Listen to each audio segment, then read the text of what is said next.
Do you have a savings account already? If not, you might be wondering how much money you'll need to open one. Yep, we know that banking stuff could be a little tricky and intimidating at some point, but it's one of the best things you can do for yourself when it comes to finances. In this video, we'll discuss why having a savings account is important, what it can do for you, and how much you need to get started.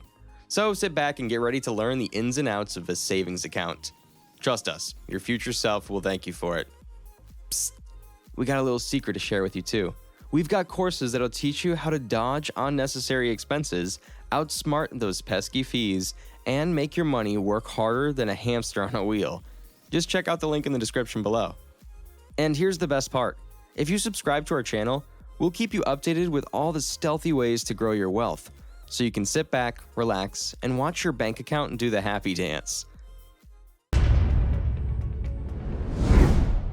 Tell me if my story sounds familiar. In the midst of constantly swiping credit cards left and right, it's often easy to forget the beauty of a good old-fashioned savings account. But let me tell you, it's a game changer. Recently, my TV bit the dust, so I've been eyeing a new television that would have been a pretty significant hit to my bank account. However, thanks to my trusty savings account, I was able to breathe a sigh of relief. Instead of worrying about how I would pay for it, I simply transferred the funds over and felt the weight lift off my shoulders. It's easy to get swept up in the instant gratification of spending, but there's something so satisfying about being able to afford something in full without the worry of monthly payments or accruing interest. In short, a savings account is like a financial safety net that sets you at ease when it comes to big-ticket purchases.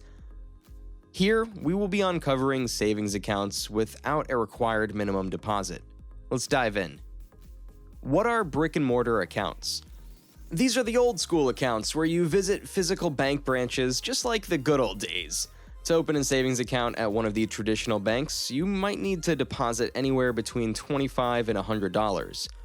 Believe it or not, some of them also offer savings accounts with no minimum deposit requirement. So if the idea of having a local bank to visit warms your heart, expand your search and see what nearby banks have to offer. Online accounts. Online savings accounts are all about the convenience and being able to bank in your PJs. The best part? Many online-only banks let you start an account with absolutely $0. Before diving headfirst into the online banking realm, there's a catch to consider though. With great convenience comes great responsibility, or should I say, a lack of in-person customer service. So if you're a master of all things remote and love the freedom of managing your money from anywhere, it's time to embrace the digital revolution. Let's talk high-yield savings accounts. Now we're talking serious money growth.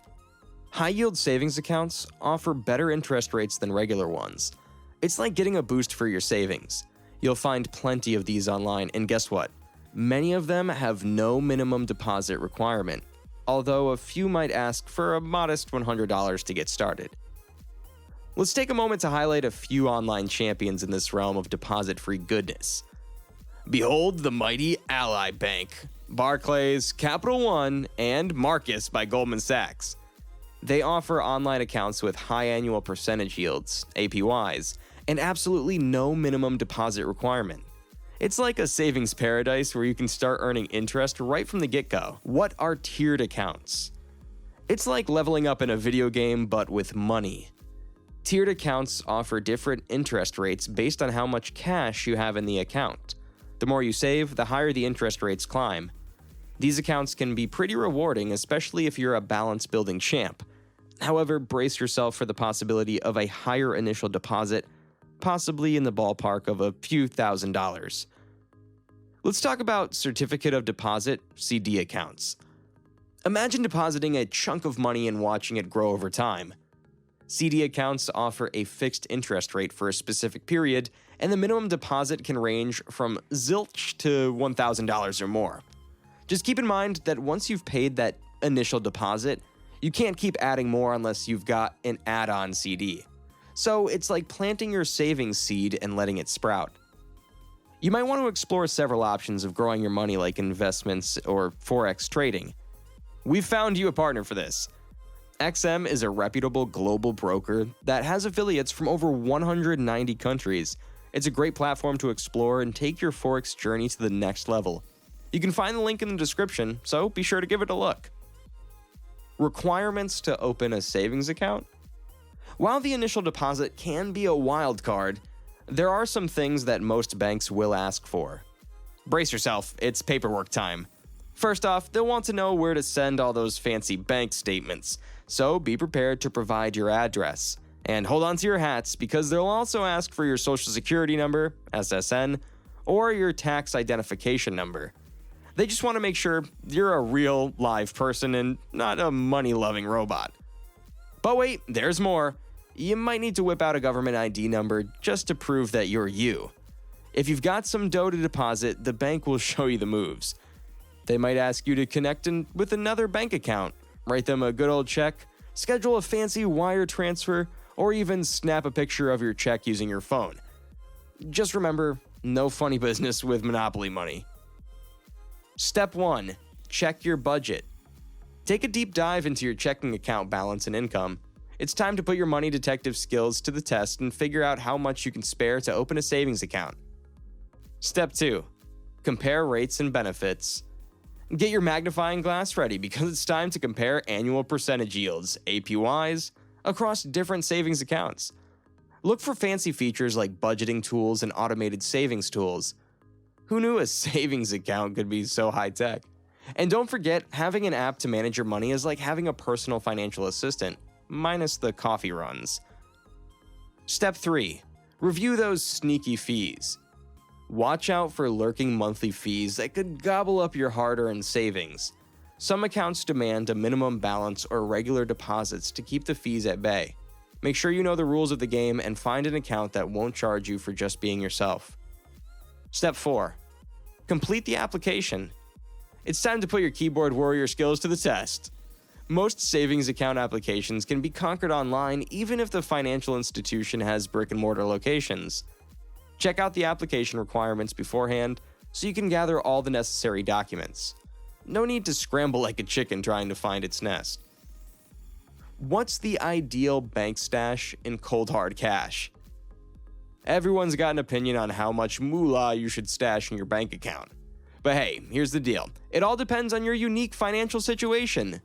First things first, you gotta keep enough dough in your account to cover your regular bills. Plus, don't forget about your discretionary spending. Gotta treat yourself every now and then, because life's too short to be a financial hermit. Now, let's talk emergency fund. This is your safety net. Your cushion for those unexpected curveballs life throws at you. Keep a portion of your savings tucked away in your bank account for those rainy days. Trust me, they'll come sooner or later, like a surprise pop quiz in math class. But wait, don't forget about the cold, hard cash you gotta carry around. Keep around $100 or more in your wallet, and for those extra safety vibes, stash about $1,000 in a safe at home. You know, just in case the world goes crazy and you can't hit up the ATM. It's like having your own personal cash fortress. Oh, and here's a pro tip. It all starts with a budget, my friend. If you're flying blind with your spending, you might end up with an empty bank account quicker than you can say cha-ching. So let's get real and create a budget that'll make your financial dreams come true. Or, at the very least, keep you from eating ramen noodles for every meal. The 50-30-20 rule. Here's a little help from Senator Elizabeth Warren and her nifty 50-30-20 rule. Trust me, it's way more fun than trying to decipher complicated budget spreadsheets with a gazillion lines. So here's the deal. Imagine your money chilling in 3 buckets, each with its own purpose and charm. Let's break them down. Bucket number 1. Costs that don't change. Fixed. 50%. Those lovely monthly bills that never seem to take a vacation. We're talking about electricity, water, internet, car payments, and the biggie, mortgage or rent. These are just the must-haves in life, so assuming you've done your budget dance and determined they're necessary, just grin and bear it. This bucket should slurp up around 50% of your monthly budget. Ouch, but necessary. Bucket number 2, discretionary money, 30%. Now, this is the fun bucket. It's where you can let your inner spender roam free, within reason, of course. This is your chance to indulge in those wants rather than needs. Food is often part of this bucket because, hey, we all gotta eat. Whether you choose a fancy restaurant or cook up a storm at home with organic ingredients, it's all up to you. This bucket also covers things like catching a movie, splurging on a new tablet, or even being a superhero and contributing to charity. The general rule is 30% of your income. But hey, some financial gurus might argue that 30% is pushing it a bit too far. You do you. Bucket number 3. Financial goals, 20%. Alright, time to think about the future. If you're not saving aggressively for what lies ahead, you're in for a bumpy ride. This bucket is where the final 20% of your monthly income should go. Think funding an IRA, a 529 plan if you have kiddos, or rocking that 401k like a pro. This funding is crucial for your future financial success. And hey, if emergencies are giving you the side eye, prioritize creating an emergency fund with most of this 20%. Safety first. Oh, and here's a nifty trick to boost your savings game. Set up automatic transfers. Yep, you can teach your checking account to send small, regular amounts to your savings account every month.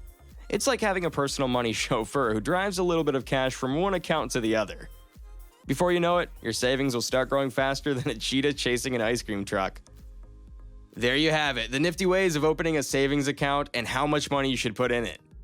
Do you also have some tricks up your sleeves in choosing a bank? Share it with us in the comment section down below. Thanks for subscribing.